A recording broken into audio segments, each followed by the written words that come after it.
My dear students, welcome back to my YouTube channel SB study classes 9335 पर। तो कैसे हो आप सब और कैसे चल रही है आपकी स्टडी? आई होप आप सभी अच्छे होंगे और आपकी स्टडी भी शानदार चल रही होगी। तो उसी स्टडी को और भी शानदार बनाने के लिए आज के इस वीडियो में हम लेकर आए हैं आपके लिए क्लास 12 बायोलॉजी के सबसे महत्वपूर्ण प्रश्न जो आपके बोर्ड एग्जाम 2023 के लिए सबसे ज़्यादा रामबाण साबित होने वाले हैं। इस वीडियो के अंदर क्लास 12 बायोलॉजी के वेरी मोस्ट इंपॉर्टेंट क्वेश्चंस को डिस्कवर करेंगे। अगर आपको भी बोर्ड एग्जाम 2023 बायोलॉजी का देना है तो ये वीडियो आपके लिए सबसे ज़्यादा इंपॉर्टेंट होने वाला है। इस वीडियो को आप ध्यान से देखना क्योंकि आपका बोर्ड एग्जाम 10 मार्च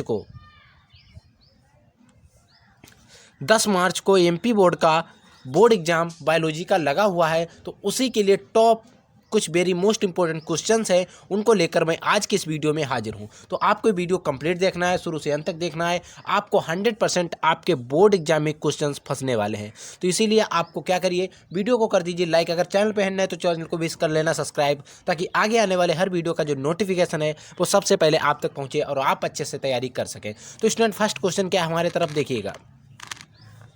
स्टूडेंट, पहला क्वेश्चन है दोहरा निषेचन। दोहरे निषेचन को कहते हैं डबल फर्टिलाइजेशन, इंग्लिश में कहते हैं डबल फर्टिलाइजेशन। दोहरे का मतलब होता है डबल और फर्टिलाइजेशन का मतलब होता है निषेचन, यानी कि दोहरा निषेचन यानी कि डबल फर्टिलाइजेशन। अब बात आती है दोहरा निषेचन जो है वो है क्या। देखिए, अगर हम बात करें दोहरा निषेचन की तो दोहरे निषेचन की खोज हमारे जो साइंटिस्ट थे एक नवासिन उन्होंने की थी। और की कब थी? 1898 में की थी। कब स्टूडेंट की थी? 1898 में की थी। और किस पर की थी? लिलियम और फ्रिटलेरिया में की थी। देखिए, मैं आपको एक क्वेश्चन बताना चाहता हूं कि क्वेश्चन आता है बोर्ड एग्जाम में कि दोहरे निषेचन की खोज यानी कि डबल फर्टिलाइजेशन की खोज किसने और कब की थी। तो दोहरे निषेचन की खोज नवासिन ने की थी और 1898 ईस्वी में की थी। और एक क्वेश्चन ये भी आता है कि किस पर की थी, तो आप लिखेंगे लिलियम और फ्रिटलेरिया में की थी। ठीक है स्टूडेंट, अब हम बात करते हैं इससे आगे की।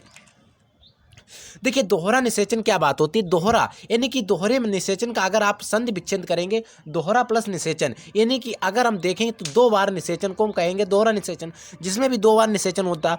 देखिए दोहरा निषेचन जो होता है वो आवृतबीजी पौधों में पाया जाता है। सिर्फ आप ये बात बिना डाउट क्वेश्चन को लिख लीजिए कि दोहरा निषेचन सिर्फ किस पादप में पाया जाता है? आवृतबीजी। इनको कहते हैं एंजियोस्पर्म प्लांट्स। यानी कि जो डबल फर्टिलाइजेशन होता है विच प्रेजेंट एंजियोस्पर्म प्लांट्स, यानी कि जो एंजियोस्पर्म प्लांट्स होते हैं उनमें ही सिर्फ दोहरा निषेचन की विशेषता पाई जाती है। क्वेश्चन आता है बोर्ड एग्जाम के अंदर कि दोहरा निषेचन किस में पाया जाता है? आवृतबीजी में, अनावृतबीजी में, शैवालों में। इस तरीके से क्वेश्चन आते हैं तो वहां पर एक ऑप्शन मिलेगा आपको आवृतबीजी। ठीक है, होता क्या है इसमें, क्या होता है जब परागकण होता है उसमें विभाजन करता है, उसमें दो नरयुग्मक बनते हैं। उसमें दो नरयुग्मक बनते हैं। उसमें होता क्या है, अगर दो नरयुग्मक बने तो क्या होंगे? वो फर्टिलाइज्ड होंगे यानी कि निषेचन करेंगे। जो उसमें होता क्या है, जो भ्रूण कोश में उपस्थित, देखिए निषेचन करने के लिए नरयुग्मक जाएंगे कहाँ?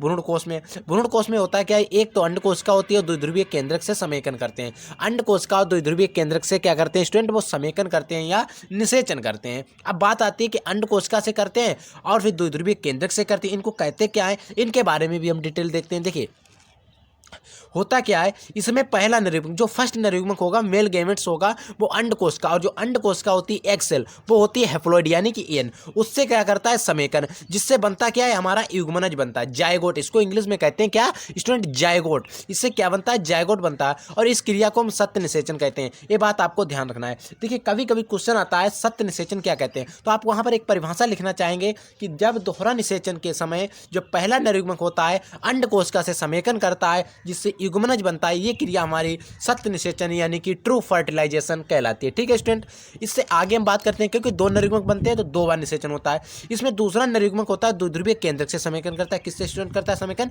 द्विध्रुवीय केंद्रक से। अब मान लीजिए अगर द्विध्रुवीय केंद्रक से समेकन करता है तो क्या बनता है? भ्रूणपोष बनता है। देखिए, जब भ्रूणपोष बनता है वो होता है कैसा? त्रिगुणित। और द्विध्रुवीय केंद्रक जो होते हैं वो डिप्लॉयड होते हैं। और यन था एक नरयुग्मक, दो और एक मिलकर कितने बनाए? त्रिगुणित संरचना बनाई। और इस क्रिया को त्रिसमेकन या असत्य फर्टिलाइजेशन या फाल्स फर्टिलाइजेशन भी हम कहते हैं। ठीक है, आई होप क्वेश्चन आपको समझ में आया। अब हम बात करते हैं नेक्स्ट क्वेश्चन नंबर 2 की। स्टूडेंट, क्वेश्चन नंबर 2 है जीन विनिमय क्या है? जीन विनिमय क्या होता है? क्रॉसिंग ओवर क्या है? देखिए, होता क्या है जीन विनिमय, आप जीन विनिमय समझिए। जब दो समजात गुणसूत्र, मान लीजिए कोई दो समजात गुणसूत्र हैं, उनके नॉन सिस्टर क्रोमेटिड, उनके देखिए सिस्टर क्रोमेटिड के बीच ना होकर नॉन सिस्टर क्रोमेटिड के बीच, खंड के बीच क्या होता है? अधिक खंडों का, मान लीजिए एक खंड हो सकता है और या एक से अधिक खंड होते हैं, उनके बीच क्या होता है, आदान प्रदान होता है। क्या होता है, आदान प्रदान की क्रिया क्या कहलाती है, जीन विनिमय। इससे होता क्या, इससे क्या होता है कि आप और आपके पिता में और आपके भाई बहन में क्या आती है स्टूडेंट, भिन्नता आता है। यही जीन विनिमय का ही कारण होता है। और आपके जो कैरेक्टर्स हैं और जो मान लीजिए आपके पिता के जो कैरेक्टर्स थे वो लगभग आपके आते हैं, आपके अंदर आते हैं, आपके भाई बहन में आते हैं, तो वो किसके कारण होते हैं, जीन विनिमय क्रॉसिंग ओवर के समय ही होते हैं। बात आपको ध्यान रखना है। अब हम लोग बात करते हैं नेक्स्ट क्वेश्चन क्या है।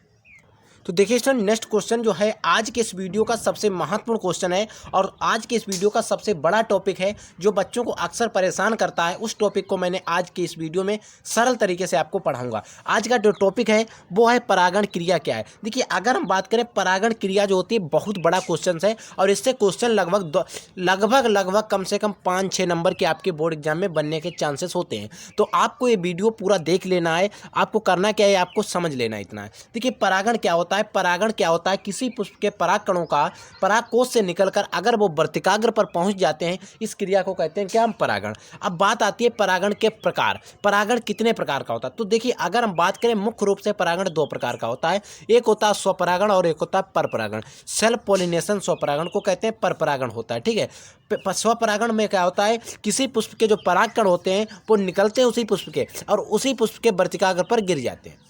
और पर परागण में क्या होता है, मान लीजिए किसी पुष्प के परागकण निकले, उनको क्या करना पड़ता है, अन्य पुष्प के वर्तिकाग्र पर जाना पड़ता है। और अगर मान लीजिए अगर वो ठौरी गिर रहे हैं, अपने एक जगह से निकल रहे हैं, उसी पर गिर रहे हैं, तो वहाँ पर किसी की आवश्यकता नहीं पड़ेगी। लेकिन अगर हमें किसी पुष्प के परागकण हैं किसी अन्य पुष्प पर हमें ले जाने हैं, तो उसके लिए हमें किसी ले जाने वाले की आवश्यकता पड़ेगी। अगर हमें एक स्थान से दूसरे स्थान तक जाना है तो हमें टैक्सी की आवश्यकता पड़ती है। तो इसी प्रकार अगर पराग कणों का एक पुष्प के वर्तिकाग्र से दूसरे पुष्प के परागकोश तक जाना है या परागकोश के पराग कणों का निकल कर वर्तिकाग्र पर पहुंचना है, तो इस क्रिया में क्या होगा, कुछ लोग भाग लेंगे, कुछ प्रकार के हमें परागण देखने को मिलेंगे। अगर हम बात करें पर परागण मुख्य रूप से 4 प्रकार का होता है। एक तो होता है वायु परागण, एक होता है जंतु परागण, एक होता है जल परागण और एक होता है कृत्रिम परागण, जो हम लोग कराते हैं। देखिए, कृत्रिम परागण आजकल सबसे ज़्यादा कराया जा रहा है क्योंकि कृत्रिम परागण से बहुत से नए नए प्लांट को विकसित किया जा रहा है। अब बात आती है जल परागण। तो देखिए, जो पराग जिन पौधों में क्या होता है, परागण जल के द्वारा होता है, उसे तो हम कहते हैं जल परागण।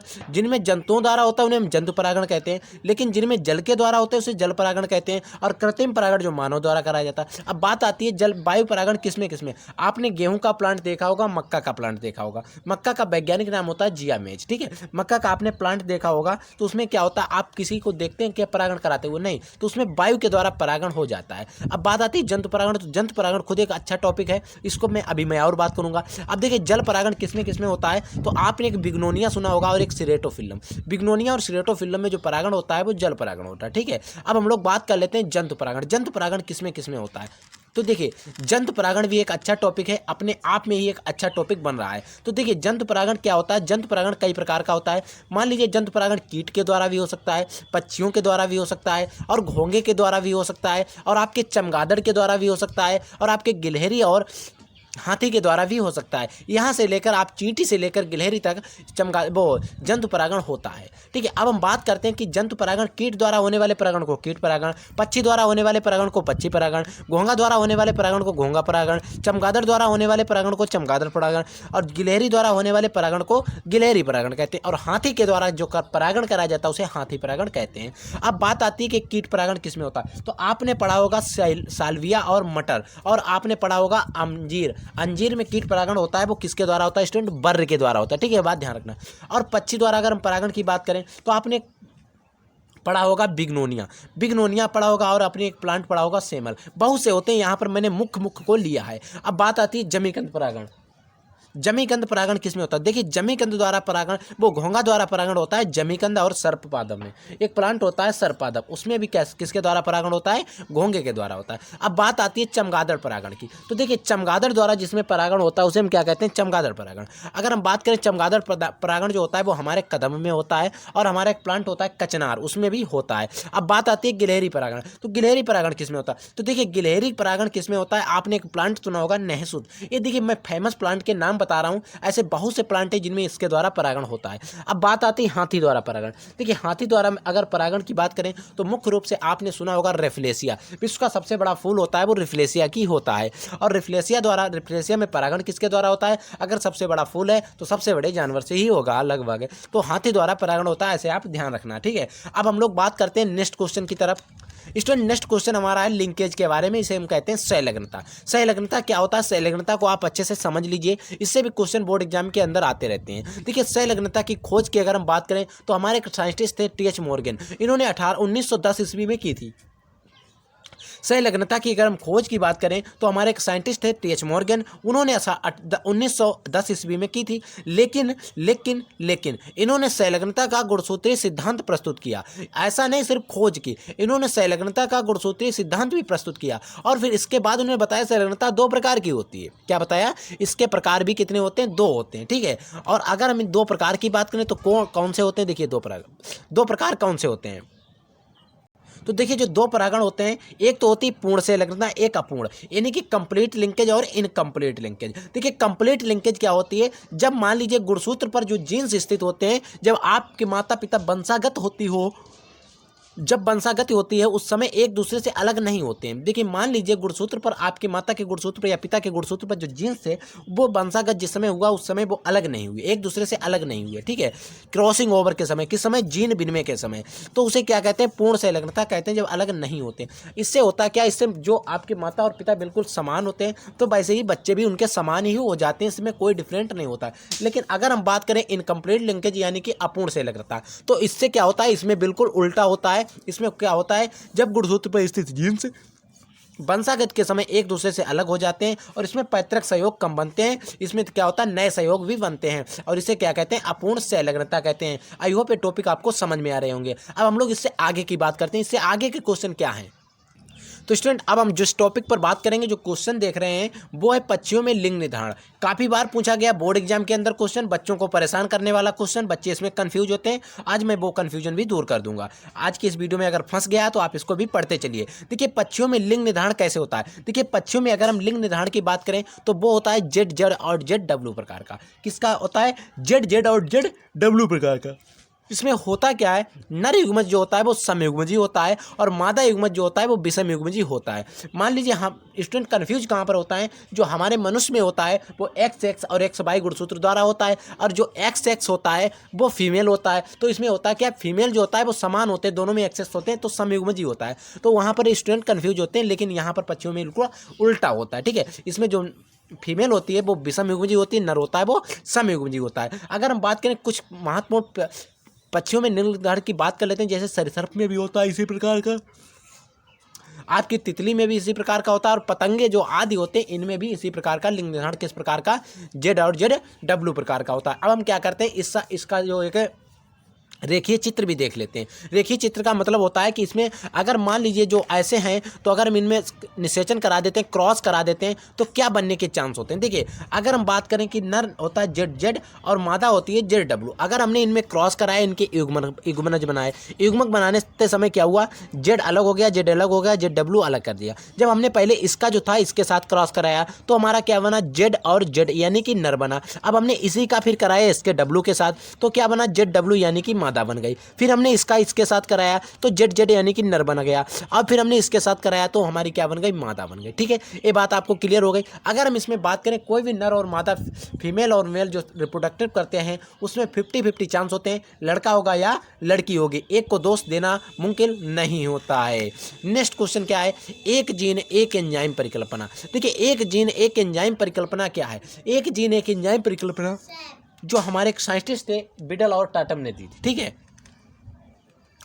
देख लीजिए एक जीन एक एंजाइम परिकल्पना भी आप समझ लीजिए। एक जीन एक एंजाइम परिकल्पना जो थी वो हमारे एक साइंटिस्ट थे बिडल और टाटम ने दी थी। इन्होंने क्या किया? इन्होंने जो एक परिकल्पना दी थी 1941 ईस्वी में दी थी, लेकिन इन्होंने ये भी बताया, मैं बताता हूँ कि इन्होंने किस पर प्रयोग किए थे। न्यूरोस्पोरा नामक एक कोशिकीय कवक था, एक कोशिकीय कवक था, उस पर अपने प्रयोगों से सिद्ध किया था। और एक जीन एक एंजाइम परिकल्पना का मतलब क्या होता है समझिए।